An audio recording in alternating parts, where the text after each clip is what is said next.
بسم اللہ الرحمن الرحیم۔ السلام علیکم دوستو، دنیا بھر کی خبروں میں آج آپ سنیں گے، لیکن اس سے پہلے اگر ہو سکے تو لائک اور سبسکرائب کا بٹن ضرور دبا لیں۔ شکریہ۔ اسرائیل کی غزہ پر بمباری جاری، 2 روز میں 6 بچوں سمیت 33 افراد شہید۔ اسلامی تحریک نے متعدد اسرائیلی شہروں کو نشانے پر رکھ لیا۔ اسرائیل کے غزہ پر فضائی حملوں کے بعد روس کا انتہائی ضبط اور تحمل پر زور۔ ہم بہادر فلسطینیوں کے ساتھ کھڑے ہیں اور عالمی قوتیں صہیونی جارحیت کے خلاف اپنی خاموشی توڑیں۔ Imran Khan.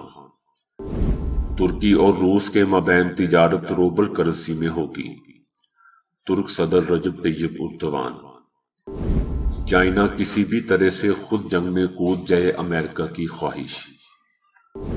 Foreign funding case سے پتہ چلا کہ عمران نیازی کتنا گندا کردار ہے، رانا ثناءاللہ کا آخری رونا۔ آسمانی طاقت اور عوام وزیر اعظم عمران خان کے ساتھ ہیں، شیخ رشید احمد۔ دونوں بازوؤں سے بلڈ پریشر کی پیمائش نہ کرنا مہلک ثابت ہو سکتا ہے، ماہرین۔ تو آئیے چلتے ہیں خبروں کی تفصیل کی جانب۔ غزہ میں اسرائیل کی وحشیانہ بمباری جاری ہے، جس کے نتیجے میں شہید فلسطینیوں کی تعداد 33 سے تجاوز کر گئی ہے۔ اسرائیل کی جانب سے مہاجر کیمپ میں راکٹ فائر کیا گیا، جس کے نتیجے میں 6 بچے اور ایک خاتون بھی شہید ہو گئی۔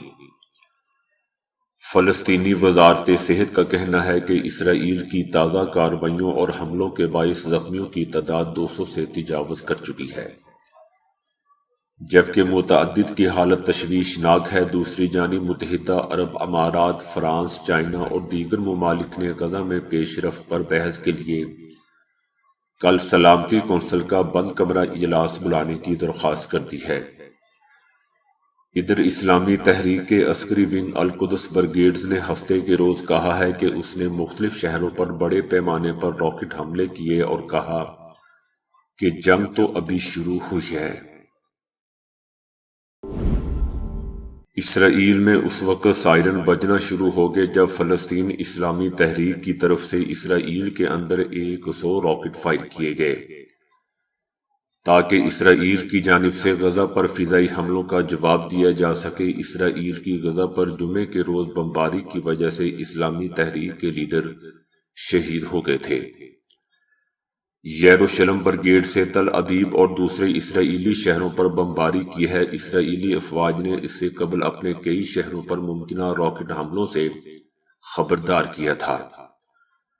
اس سلسلے میں اسرائیلی اتھارٹی کی جانب سے اپنے وسطی جنوبی علاقوں میں سائرن بجائے گئے تاکہ اسرائیلی یہودی احتیاطی تدابیر اختیار کر سکیں۔ روس نے غزہ کی پٹی میں گزشتہ سال جنگ کے بعد ایک مرتبہ پھر تشدد میں بدترین اضافے پر فریقین سے انتہائی ضبط اور تحمل کا مظاہرہ کرنے پر زور دیا ہے۔ روس کا کہنا ہے کہ ہم گہری پریشانی کے ساتھ مشاہدہ کر رہے ہیں کہ واقعات کیسے رونما ہو رہے ہیں۔ غزہ کی پٹی میں تشدد کا یہ نیا سلسلہ 5 اگست کو فلسطینیوں پر اسرائیلی فوج کی فائرنگ سے شروع ہوا ہے۔ اس کے جواب میں فلسطینی مزاحمتی گروپوں نے اسرائیلی علاقوں پر اندھادھند راکٹ باری کی ہے۔ اسرائیلی فوج نے ہفتے کے روز غزہ پر تباہ کن فضائی حملے کیے ہیں، اور فلسطین کے ایک مزاحمتی گروپ نے جواب میں اسرائیل کی جانب راکٹوں کی بوچھاڑ کر دی ہے۔ دوستو، یاد رہے کہ مئی 2021 میں اسرائیل اور غزہ کے عسکریت پسندوں کے درمیان 11 روز تک محدود جنگ لڑی گئی تھی۔ تب اسرائیلی فوج کی تباہ کن فضائی بمباری نے گنجان آباد غزہ کی پٹی کو تباہ کر دیا تھا، جبکہ اس کے جواب میں فلسطینیوں کی اسرائیلی علاقے پر راکٹ باری کے بعد لاتعداد یہود کو پناہ گاہوں میں محصور ہونا پڑا تھا۔ وزیر اعظم عمران خان نے کہا ہے کہ اسرائیلی فوجیوں نے تمام بین الاقوامی قوانین پیروں تلے رونتے ہوئے غزہ میں محصور فلسطینیوں، جن میں بچے بھی شامل ہیں، ان پر پھر سے فضائی حملے کیے ہیں۔ عمران خان نے کہا ہے کہ ہم بہادر فلسطینیوں کے ساتھ کھڑے ہیں اور عالمی قوتوں کو خبردار کرتے ہیں کہ اسرائیلی سفاکیت اور بربریت کے خلاف اقدام اٹھائے۔ اسرائیلی فوجیوں نے تمام بین الاقوامی قوانین پیروں تلے روندے ہیں۔ اسرائیل اہل فلسطین کو محکوم بنانے کے لیے اسرائیلی قبضے کے خاتمے اور اپنے حقوق کے لیے کھڑے ہونے والوں کے خلاف بھاری بھرکم عسکری قوت استعمال کرنے کی کوشش کر رہا ہے۔ ہم بہادر فلسطینیوں کے ساتھ کھڑے ہیں۔ امن صرف دو ریاستی حل جیسے ایک قابل عمل منصوبے ہی سے ممکن ہے۔ صدر رجب طیب اردوان نے کہا ہے کہ انہوں نے روسی صدر پیوٹن کے ہمراہ روبل کے ساتھ تجارت پر اتفاق کیا ہے۔ اردوان نے کہا کہ ترکی اور روس کے تعلقات ہمیشہ بات چیت اور تعاون کے ذریعے درپیش چیلنجوں پر قابو پانے میں کامیاب رہے ہیں۔ ہم نے جناب پیوٹن کے ساتھ روبل کے ساتھ تجارت پر اتفاق کر لیا ہے۔ روس کے ساتھ اس وقت ہمارے 5 بینک اس چیز پر کام کر رہے ہیں۔ یہ چیز روس سے آنے والے سیاحوں کو کافی آسانیاں پہنچائے گی۔ انہوں نے بتایا کہ شام میں علاقائی سالمیت کے لیے خطرہ بننے والے اور شامی شہریوں سمیت سیکیورٹی اہلکاروں پر حملہ کرنے والے ریوڑ کے خلاف جنگ میں مل کر ضروری جواب دینے پر اتفاق کیا گیا ہے۔ صدر رجب طیب اردوان نے بتایا کہ میں شروع سے اس بات پر زور دیتا آ رہا ہوں کہ یوکرین کی جنگ میں کوئی فاتحہ نہیں ہوگا۔ زمینی مشکلات کے باوجود میں اپنے پختہ یقین کو برقرار رکھتا ہوں کہ بحران مذاکرات کی میز پر ہی حل کیا جائے گا۔ میں نے صدر پیوٹن کو یاد دہانی کروائی ہے کہ ہم پیوٹن کی یوکرینی صدر کے ساتھ ان کی ملاقات کی میزبانی کر سکتے ہیں۔ ہم علاقائی اور عالمی امن میں کردار ادا کرنے کے لیے اپنے پڑوسی روس کے ساتھ ہر میدان میں بات چیت کو آگے بڑھاتے رہیں گے۔ صدر اردوان نے اناج کی ترسیل کے معاملے پر کہا کہ استنبول سے گزرنے والا رازونی ڈرائی مال بردار جہاز دراصل پہلا تھا۔ اس کے پیچھے 20 کے قریب بحری جہاز قطار میں کھڑے ہیں۔ سب سے بڑھ کر یہ کہ روس اب کہہ رہا ہے کہ آپ ہمارے اناج کے لیے کب ثالثی کریں گے۔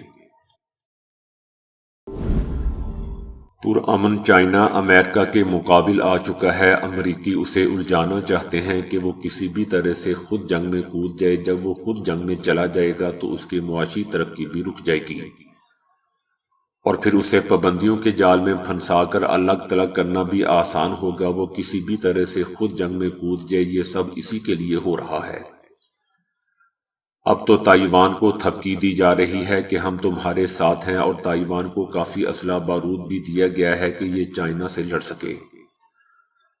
اس کے بعد امریکہ ایسے ہی تماشائی بنا رہے جیسے یوکرین کے معاملے میں بنا ہوا ہے۔ یوکرین کو روس نے روند ڈالا ہے اور امریکہ دور سے سب کچھ دیکھ رہا ہے۔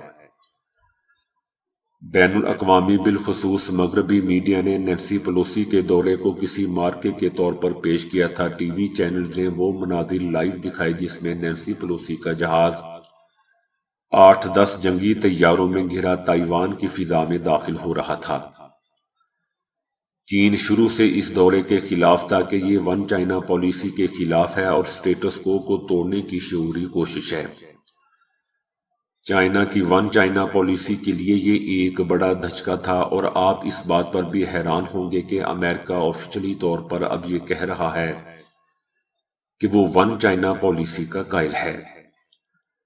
جب آپ کہتے ہیں کہ ایک جگہ آپ کے ملک کا حصہ ہے تو وہاں پر آپ کی خود مختاری ہونی چاہیے۔ کوئی بھی نقل و حمل بالخصوص غیر ملکیوں کی آپ کی اجازت کے بغیر نہیں ہونی چاہیے۔ دورے کے بعد چائنا نے سمندر میں بڑے پیمانے پر جنگی مشقیں اور میزائل کے تجربات کیے ہیں۔ تائیوان میں نینسی پیلوسی نے آزادی اور جمہوریت پر خطاب کیا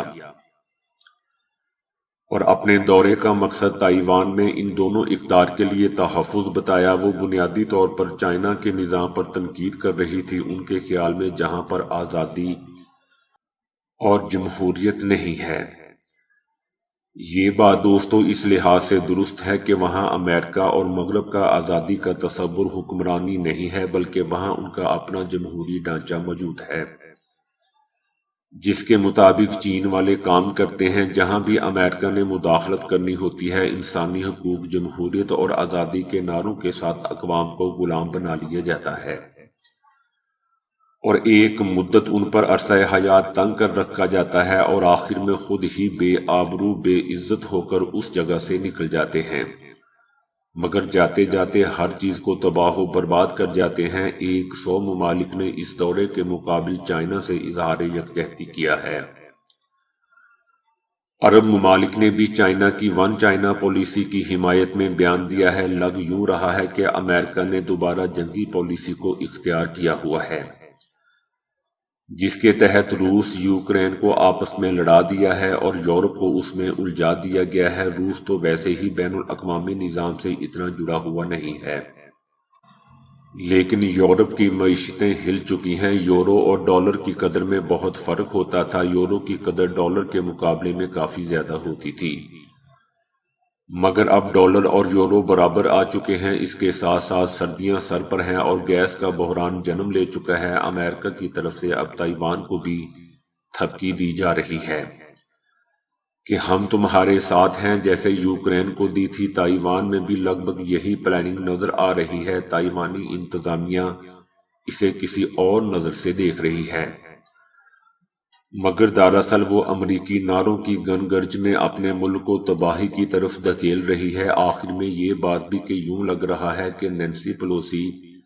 صدارتی دوڑ کے لیے تیار کی جا رہی ہے۔ رانا ثناء اللہ کا اس جاتی ہوئی حکومت میں آخری رونا رو رہے ہیں کہ اسلامی ٹچ دینے والے فنکاروں کو اب قانونی ٹچ کی ضرورت ہے، کیونکہ فارن فنڈنگ کے مجرم 8 سال تک قانونی ٹچ سے بھاگ رہے تھے۔ شیخ رشید جو رانا ثناء اللہ کو بدبودار کہتا ہے، اس نے شیخ رشید احمد کے بیان کے بارے میں کہا ہے کہ عالمی بنارسی ٹھگ غیر ملکیوں سے غیر قانونی ڈالر لیتے ہوئے پکڑے گئے۔ ہر چوری پکڑے جانے پر جھوٹا Imran and foreign agents company مکاری، فنکاری اور عیاری کرنے لگتی ہے۔ رانا ثناء اللہ نے کہا کہ فارن فنڈنگ کیس سے پتہ چلا کہ عمران نیازی کتنا گندا کردار ہے اور شہداء کے خلاف نفرت انگیز مہم چلانے والے گندے اور گھٹیا کردار ہیں۔ عمران نیازی نے 8 سال پوری کوشش کی کہ فارن فنڈنگ کیس کا فیصلہ نہ آئے، لیکن اللہ تعالیٰ نے اکبر اسبار کو سچا ثابت کر دیا۔ اللہ تعالیٰ کا پاکستان پر کرم ہوا اور جعلی صادق اور امین کی اصلیت قوم کے سامنے آ گئی۔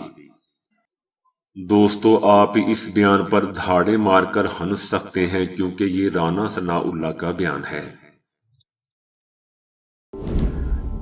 شیخ رشید احمد نے کہا ہے کہ ملک ڈیفالٹ کی طرف جا رہا ہے، زر مبادلہ کے ذخائر، ترسیلات اور ایکسپورٹ کم ہو رہی ہے۔ وزیر خزانہ ایک ہفتے ٹیکس لگاتے ہیں اور دوسرے ہفتے اٹھا لیتے ہیں۔ زمینی طاقتیں 15 حکمران جماعتوں کے ساتھ ہیں، جبکہ آسمانی طاقت اور عوام وزیر اعظم عمران خان کے ساتھ ہیں۔ انہوں نے مزید کہا کہ اب تک کی ساری آئینی ترامیم ملک کے لیے نہیں بلکہ اپنی ذات اور مفاد کے لیے کی گئی ہے۔ حتیٰ کہ قرضے کے لیے بھی آرمی چیف کو ان بدبودار لوگوں کے لیے فون کرنے پڑ رہے ہیں۔ سیاستدان اپنے گندے کپڑے میڈیا میں دھو رہے ہیں۔ یہ سیلاب کی فوٹو کھنچوانے پر زور اور اسٹیٹ بینک کا گورنر مقرر کرنے کا وقت نہیں ہے۔ انہوں نے کہا کہ الیکشن کمیشن کے مفروضوں اور تضادات کے پیچھے شریفوں اور زرداریوں کے گھٹیا چہرے ہیں۔ سائنسدانوں کا کہنا ہے کہ بلڈ پریشر کی پیمائش ایک بازو کی بجائے دونوں بازوؤں سے کی جانی چاہیے۔ بلڈ پریشر دل کے دورے اور فالج کا سبب ہو سکتا ہے۔ یہ دونوں طبی صورتحال دنیا میں سب سے زیادہ اموات کا سبب بن رہی ہیں۔ 50,000 سے زائد افراد پر کی جانے والی تحقیق میں بلڈ پریشر کی ایک بازو سے لی جانے والی پیمائش اور دونوں بازوؤں سے لی جانے والی پیمائش کے درمیان فرق کا تجزیہ کیا گیا ہے۔ جب دونوں پیمائشیں لے لی گئیں تو 12% مریض جن کو سب اچھا ہے کی رپورٹ دے دی گئی تھی، ان کو بلڈ پریشر کے مریض کے طور پر دوبارہ شمار کر لیا گیا۔ یونیورسٹی آف ایکسیٹر سے تعلق رکھنے والے تحقیق کے سربراہ ڈاکٹر کرسٹوفر کلارک کا کہنا تھا کہ بلڈ پریشر ایک عالمی مسئلہ ہے اور اس کے اتار چڑھاؤ پر توجہ نہ دینا جان لیوا ثابت ہوتا ہے۔ انہوں نے کہا کہ دونوں بازوؤں سے پیمائش کا نہ لیا جانا اور بلند پیمائش کو استعمال کیا جانا نہ صرف نامکمل تشخیص اور بلڈ پریشر کے علاج کا سبب بنتا ہے بلکہ دنیا بھر میں لاکھوں افراد کو لاحق خطرے کا کم اندازہ سامنے آتا ہے۔ ان کا کہنا تھا کہ کس بازو سے بہتر پیمائش لی جا سکتی ہے یہ بتانا ناممکن ہوتا ہے، لہذا دونوں بازوؤں کو چیک کرنا اہم ہوتا ہے۔ چائنا کی ایک عدالت نے شوہر کو حکم دیا ہے کہ وہ بیوی سے علیحدگی کے بعد گھر کے کام کاج کے عوض اپنی سابقہ بیوی کو معاوضہ ادا کرے۔ بیجنگ کی مقامی عدالت نے میاں بیوی کے درمیان طلاق کے بعد یہ منفرد حکم جاری کیا ہے جس میں شوہر کو پابند کیا گیا ہے کہ وہ شادی کے سالوں کے دوران گھر کے کام کاج کرنے کے عوض اپنی سابقہ اہلیہ کو اس کا معاوضہ ادا کرے۔ چینی شہری اور خاتون کی شادی 2015 میں ہوئی تھی اور اب 5 سال بعد شوہر نے علیحدگی کے لیے عدالت سے رجوع کیا تھا، جبکہ ابتدائی طور پر خاتون طلاق کے لیے رضامند نہیں تھی، لیکن بعد میں اس نے اپنے شوہر سے مالی امداد کا مطالبہ کیا تھا۔ خاتون نے عدالت میں موقف اپنایا کہ اس کے شوہر کے اوپر گھر کے کام کاج اور بچوں کی کوئی ذمہ داری نہیں تھی، جس پر عدالت نے خاتون کے حق میں فیصلہ دیا، جس کے تحت خاتون کو ہر ماہ 2000 یوان دینے اور 5 سال کے دوران گھر کے کام کاج کرنے کے عوض لیبر قانون کے تحت 50,000 یوان ادا کرنے کا حکم دیا ہے۔ چینی عدالت کی جانب سے یہ فیصلہ ملک میں نئے سول کوڈز متعارف کرانے جانے کے بعد سامنے آیا ہے۔ دوستو، یہ خبر بڑی ہی عجیب سامنے آئی ہے جو کہ بھارتی میڈیا نے دی ہے۔ بھارتی ریاست آندھرا پردیش میں ڈونکی کے گوشت کی ڈیمانڈ میں بے تحاشا اضافہ ہوا ہے۔ اس کا گوشت کھانے والے بھارتی ہندو شہریوں کا کہنا ہے کہ اس سے ان کو جسمانی طاقت ملتی ہے۔ بھارتی میڈیا کے مطابق آندھرا پردیش کے مختلف اضلاع میں گزشتہ چند ماہ میں اس کے گوشت کی ڈیمانڈ میں اضافہ دیکھنے میں آیا ہے۔ اس کا گوشت دیگر جانوروں کے گوشت سے زیادہ مقبول ہے۔ عام طور پر یہ گوشت دستیاب نہ ہونے پر شہری غیر قانونی طور پر ان کا گوشت حاصل کرنے کی کوشش کر رہے ہیں، جس کے باعث اس کی قیمت میں روز بروز اضافہ ہو رہا ہے۔ بڑھتی ہوئی مانگ کے باعث آندھرا پردیش میں ان کی قلت پیدا ہو چکی ہے اور راجستھان، اتر پردیش، تامل ناڈو سمیت دیگر بھارتی ریاستوں سے یہ منگوائے جا رہے ہیں۔ دوسری جانب بھارت کے محکمہ خوراک کا کہنا ہے کہ اس جانور کا گوشت ان جانوروں کی فہرست میں شامل نہیں ہے جن کو یہاں کھانے کی اجازت دی جا سکے۔ ایران کے سپریم لیڈر آیت اللہ خامنائی نے خواتین کارٹون کریکٹرز کے لیے بھی حجاب کو ضروری قرار دے دیا ہے۔ سپریم لیڈر آیت اللہ خامنائی نے ایک بیان جاری کیا ہے جس میں انہوں نے کارٹون اور اینیمیٹڈ فلمز میں خواتین کارٹون کریکٹرز کے لیے بھی حجاب کو لازمی قرار دے دیا ہے۔ آیت اللہ خامنائی سے ایک ٹیلی ویژن پروگرام میں سوال کیا گیا تھا کہ کیا اینیمیٹڈ فلمز میں خواتین کریکٹرز کے لیے حجاب ضروری ہے؟ جواب میں آیت اللہ خامنائی نے کہا تھا کہ اگرچہ اس طرح کی فرضی صورتحال میں حجاب کرنا خود سے ضروری نہیں، لیکن حجاب نہ پہننے کے نتائج کو دیکھا جائے تو اینیمیشن میں حجاب کی ضرورت ہے۔ دوستو، یاد رہے کہ ایران میں خواتین کے لیے حجاب کا پردہ کرنا لازمی قرار دیا گیا ہے۔ بھارتی ریاست گجرات میں ایک لڑکی نے اپنی خود کی جان لے لی اور مرنے سے پہلے 18 صفحات پر مبنی ایک خط میں اس کی وجوہات بھی لکھ دیں، جس کے بعد اس کے سسرالیوں کو پولیس نے اٹھا کر حوالات میں ڈال دیا۔ اس لڑکی کا نام ہرشا پٹیل تھا جس کی 2020 میں ڈاکٹر ہتیندر پٹیل کے ساتھ شادی ہوئی تھی۔ ڈاکٹر ہتیندر احمد آباد کے ایک ہاسپٹل میں ملازمت کرتا ہے۔ ہرشا پٹیل نے خط میں انکشاف کیا کہ وہ اور اس کے ماں باپ جہیز کم لانے پر تشدد کا نشانہ بناتے تھے۔ اس نے خط میں لکھا کہ ایک بار ہتیندر کی ماں نے اسے دھکا دے کر سیڑھیوں سے نیچے بھی گرا دیا تھا۔ پولیس نے اس کے شوہر اور ساس سسر کو گرفتار کر کے ان کے خلاف مقدمہ درج کر لیا ہے۔ سعودی عرب میں ٹیبل سروس میں سعودی خواتین کو بھرتی کرنے پر طائف کے ایک کیفے کے خلاف کارروائی کی گئی۔ سوشل میڈیا پر وائرل ہونے والی ویڈیو میں دکھایا گیا ہے کہ طائف کے ایک کیفے میں سعودی خواتین کو ٹیبل سروس میں بھرتی کر رکھا ہے۔ معاملے کی حقیقت جاننے کے لیے وزارت نے تفتیشی ٹیم کو روانہ کیا، جس نے موقع پر پہنچ کر تائید کی کہ مذکورہ کیفے میں خواتین ٹیبل سروس کی خدمات انجام دے رہی ہیں۔ مذکورہ کیفے نے خواتین کی ملازمت کے لیے سازگار ماحول فراہم کرنے کی پابندی کی خلاف ورزی کے علاوہ خواتین کی ملازمت کے حوالے سے طے شدہ ضوابط کی بھی خلاف ورزی کی ہے۔ وزارت کا کہنا تھا کہ ضابطے کی کارروائی کے مطابق مذکورہ کیفے کے مالک پر جرمانہ کیا گیا ہے۔ شہریوں سے تعاون کی اپیل کرتے ہوئے وزارت نے کہا ہے کہ جہاں کہیں بھی خلاف ورزی دیکھی جائے تو فوری طور پر وزارت کو آگاہ کیا جائے۔ تو دوستو، ابھی کے لیے اتنا ہی۔ ویڈیو کو لائک اور شیئر کرنے کا بہت بہت شکریہ۔